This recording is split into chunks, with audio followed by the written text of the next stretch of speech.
is Satellite Media. If you are new to the channel, kindly like, share, subscribe, and please do not forget to hit the notification bell. Let's look at this big allegation coming from a lady against the Nigerian army, sequel to the insecurity in the southeastern part of the country. Of course, this is a must-watch video where the woman share her personal experience from what transpires on the road in the southeastern part of the country. I will allow you to watch the video. We'll come back to further this conversation because for me, the authorities need to actually investigate this allegation that is coming from this lady about her claim that the military is the cause of insecurity in the southeastern part of the country. Let me allow you to watch the video. We'll come back to further this conversation. Good day, everyone.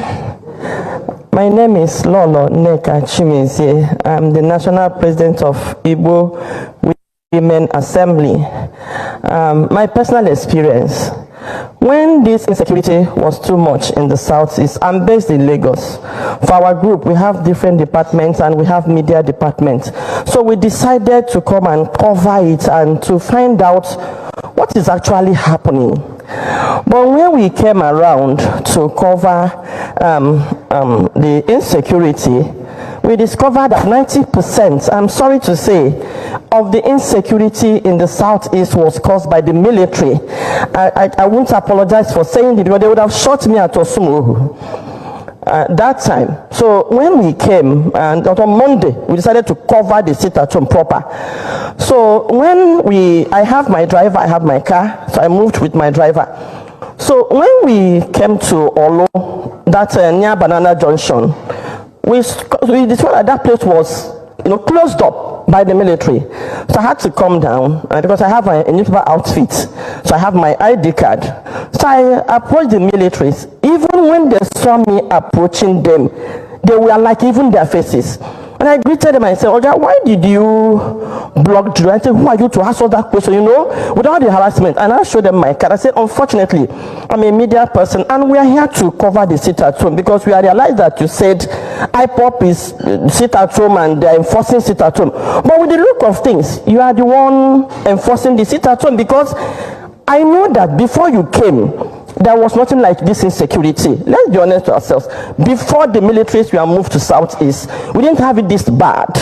So you were brought here to relax the sit-at-home. Not that there were clashes within the sit-at-home, but for you to relax it so that people will start coming out. Now that you are blocking the road, it's like you are helping to now enforce the sit-at-home. So when I now flashed my car, they now ran inside. So out of anger, I moved those things on the road. And then I drove past. I covered the whole of Southeast. When you approach their checking point, they look more deadly than any criminal, even armed robbers you meet on the road. The way they approach, the way they harass. So after touring the whole of Southeast, we now realize that even the way they harass motorists, the way they harass people, we now realize that 80% of what we are being told is being done by the militaries and the harassment. Now, on my way back, I'm from Imo State, so I ended up in my hometown. I'm from Olo, actually. And then going back to Nnewi, where I was married. So taking that Osumuhu is usually faster. So I came through I landed through the Imo State airport. I forgot to remove the tag on my bag. So when I approached that Osumuhu, they stopped us. And when they saw the tag, they say, where are you coming from? I explained myself. They searched me and what have you. And then when they took my passport, they say, Madam, where are you going to? I'm going to Nnewi. Where? Nnewi South. Where in Nnewi South? Oto. Where in Oto? They were now asking me my village. At that time, I was very upset with what they were doing. I said, it now means we are under siege. This is not security. You came here for another mission. Oga, what are you doing with my village and my family name?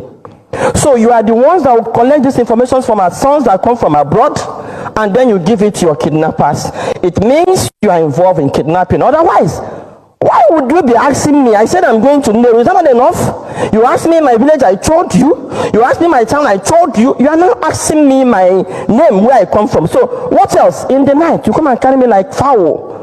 They were, in fact, they cocked their gun. 10 of them, they were mad, they were ready. I lost it. I now said the Southeasterner needs to find out what is going on. This has nothing to do with IPOP. The problem is the media were reporting something else while underneath something else was going on. So when I got home eventually, in fact, when I went after the quarrel, I told my boy, you know what, turn this vehicle. If I pass, they will kidnap me. I think they work with those criminals in the bush. They kept them there.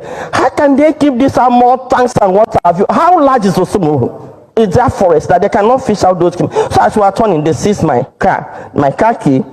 So I left them. So I think the whole drama, they went to bring their leader, the Ogas. They came with their van and they collected the key and they handed it over to me. I was alarmed. When I got home, I called the PG of my local government and I said, Oga, you people should stop looking at IPOP. I'm not an IPOP member, I don't know them, but this is what is going on.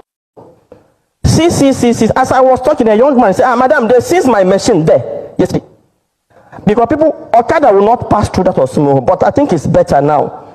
The man said, madam, I am. I said, what did you say? He said, I am. But we are stuck. You know, that was the reply I got. We are stuck because the militaries are here. You should remove them. Something else might happen. I think at that point they knew and they were looking for solution.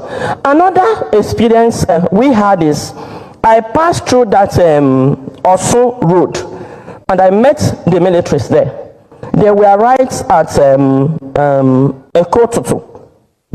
And now from our investigation, we realized that when they were attacked by whoever attacks them, they would turn their gun on the villages living nearby. That was how also Ekotutu was bombed. Have covered the whole southeast, both the police everywhere in the southeast, and they cannot fish out these criminals. But with few vigilantes that were raised, you can see the women saying that they can enter the bush now since we have this vigilante group. So what I'm telling Diana, let's stop moving money around. Now, but big cars, you know, can we take a security? Invest it in security. I can assure you, community trouble and we can their security men 100,000.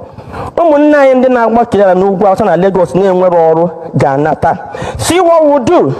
We'll turn them as security and farmers in the bush. Location near mafia. Turn them as security, pay them well. Thank you very much. Having listened to the woman in question, of course, she's a media personality, and from what we are seeing, she have alleged that the military is responsible for the insecurity in the eastern part of the country. Remember that the ESN, IPOB have severally been accused by the government for castrating and causing the insecurity in the southeastern part of the country. But this time around, hence we have seen someone who has spoken out of experience.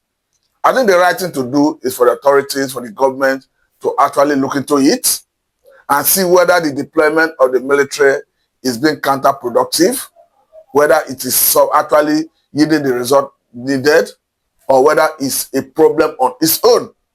Because from what we understand, the safety of life and property is paramount to governance. Hence, the constitution is unambiguous about what shall constitute the primary purpose of governance. Of course, the constitution says the welfare of the poor and their security. So if the deployment of the military personnel are already threatening the peace of the environment, of course, I think it's already been counterproductive. That is where the political class must come together and engage with the military high command to see how this issue can be resolved. Let me say very big thanks for your time. This is so much.